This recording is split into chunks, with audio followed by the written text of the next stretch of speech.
नमस्कार विद्यार्थी मित्रांनो, आज आपण बघणार आहोत हिमोग्लोबिन. आपल्या रेड ब्लड सेल मध्ये आढळणारा हा एक पिगमेंट मानला जातो, बरोबर का?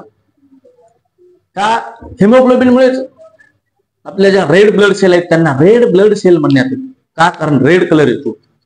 म्हणजे रेड ब्लड सेल ब्लड मध्ये असल्यामुळे ब्लड रेड कलरचा येतो, बरोबर? बरोबर. हा हिमोग्लोबिन नेमकं काय आहे? प्रोटीन आहे, लिपिड आहे का, फॅट आहे का, विटॅमिन आहे? What is hemoglobin? बरोबर. It is an type of conjugated protein. Hemoglobin काय आहे? It is an type of conjugated protein. Hemoglobin काय? Type of conjugated protein. आतापर्यंत तुम्ही प्रोटीन ऐकलं असेल, बरोबर? कॉन्जुगेटेड प्रोटीन काही विद्यार्थ्यांना माहित असेल, काही विद्यार्थ्यांना मे बी माहित नसेल. कॉन्जुगेटेड प्रोटीन म्हणजे काय? नेमकं कॉन्जुगेटेड प्रोटीन कोणत्या प्रोटीनना म्हणायचं, बरोबर?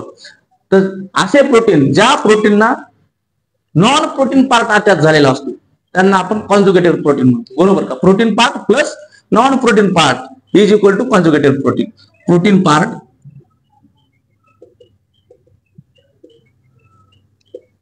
प्लस non-protein part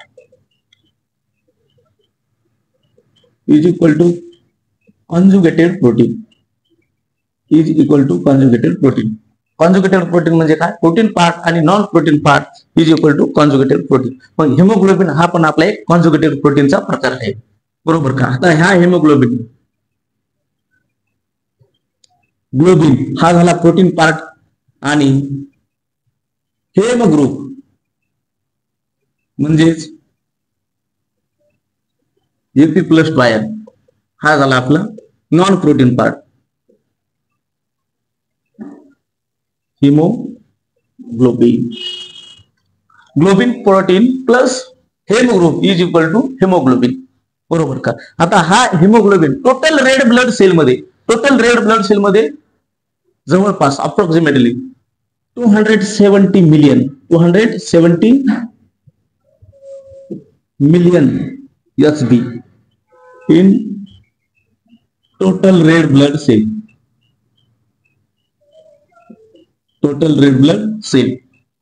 आता अजून जर आपण बघितलं तर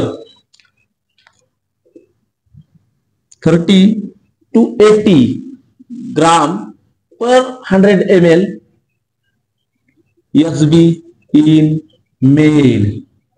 मेल मध्ये बघा 13 ते 18 ग्राम पर 100 ml ब्लड मध्ये आढळतो हिमोग्लोबिन. अजून जर बघितलं आपण तर बघा 12.5 to 15.5 gram per 100 ml of blood SB in female. Male मध्ये 13 ते 18 ग्राम पर 100 ml मध्ये हिमोग्लोबिन आढळतो, तर फिमेल मध्ये 12.5 ते 15.5 12.5 to 15.5 gram per 100 ml SB in female, बरोबर? आता हा हिमोग्लोबिन जे आहे त्याचं स्ट्रक्चर बघू आपण. स्ट्रक्चरली हिमोग्लोबिन कसं आहे तर हिमोग्लोबिनच्या स्ट्रक्चर मध्ये जर बघितलं आपण 4 चेन आहेत, 4 polypeptide. Haemoglobin made up of 4 polypeptide chain. It is made up of 4 polypeptide chain. 2 alpha chain and 2 beta chain. Haemoglobin जे आहे हा 4 पॉलिपेप्टाइड चेन पासून बनलेला एक प्रोटीन मॉलिक्यूल आहे, बरोबर?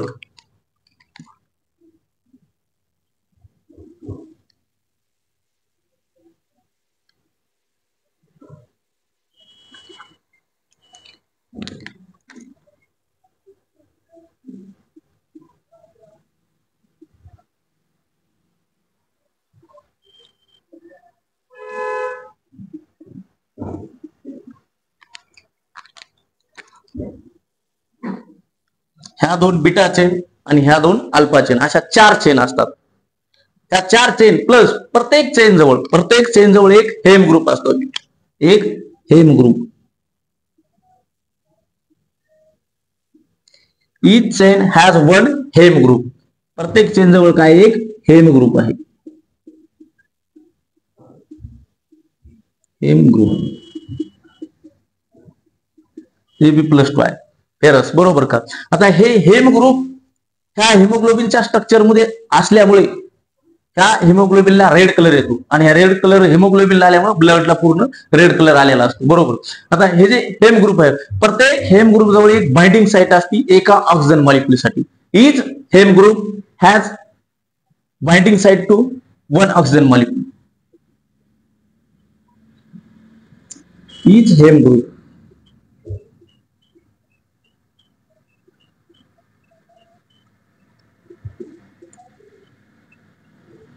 binding site for one oxygen molecule. Oxygen molecule that is O2, बरोबर का. प्रत्येक हेम ग्रुप जवळ एक ऑक्सिजन मॉलिक्युल अटॅच करण्यासाठी बाइंडिंग साइट आहे. एका हेम ग्रुप जवळ एक मॉलिक्युल अटॅच होऊ शकतो. तर असे एका हेमोग्लोबिनच्या मॉलिक्युल मध्ये हेम ग्रुप किती आहेत, प्रत्येक चेन जवळ एक म्हणजे 4 हेमोग्लोबिनचे 4, एका हेमोग्लोबिन मध्ये 4 हेम ग्रुप, बरोबर. मग एक हेमोग्लोबिनचा मॉलिक्युल ऍट ए टाइम 4 ऑक्सिजनचे मॉलिक्युल कॅरी करू शकतो, बरोबर. One molecule of haemoglobin carry 4 molecule of oxygen at a time.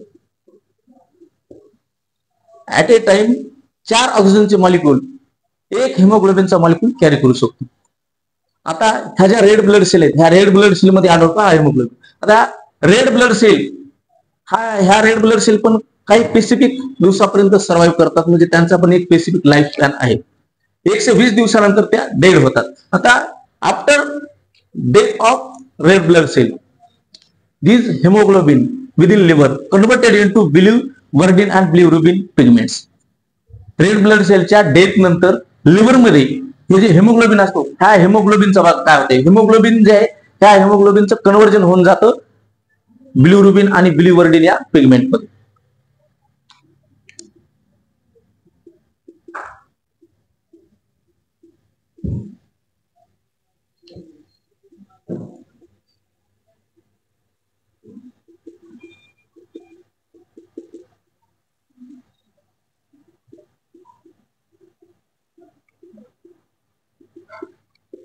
SB converted into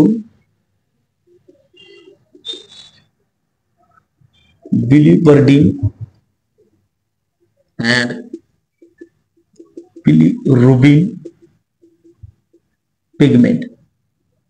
आता हा बिलिवर्डिन पिगमेंट म्हणजे ग्रीन कलर असतो, बरोबर. ग्रीन कलर प्रोड्यूस करतो, ग्रीन. आणि बिलिरुबिन येलो कलर येतो. आपल्या युरिनला जे येलो कलर आलेला असतो त्या ह्या पिगमेंट मुळे आलेला असतो, बरोबर का. आता ही झाली आपल्या हिमोग्लोबिन विषयी संपूर्ण इन्फॉर्मेशन, बरोबर का. ही हिमोग्लोबिन विषयी असलेली जी काही इन्फॉर्मेशन आहे ही इन्फॉर्मेशन सफिशियंट आहे कॉम्पिटिटिव्ह एक्झाम असू द्या किंवा तुमची नीट असू किंवा सीईटी असू, बरोबर का. तर अजून अशा प्रकारच्या छोट्या छोट्या टॉपिक वर पण इम्पॉर्टंट टॉपिक आहेत. अशा टॉपिक वर व्हिडिओ पाहिजे असेल तर व्हिडिओला लाईक करा, चॅनलला सबस्क्राईब करा आणि शेअर करायला विसरू नका.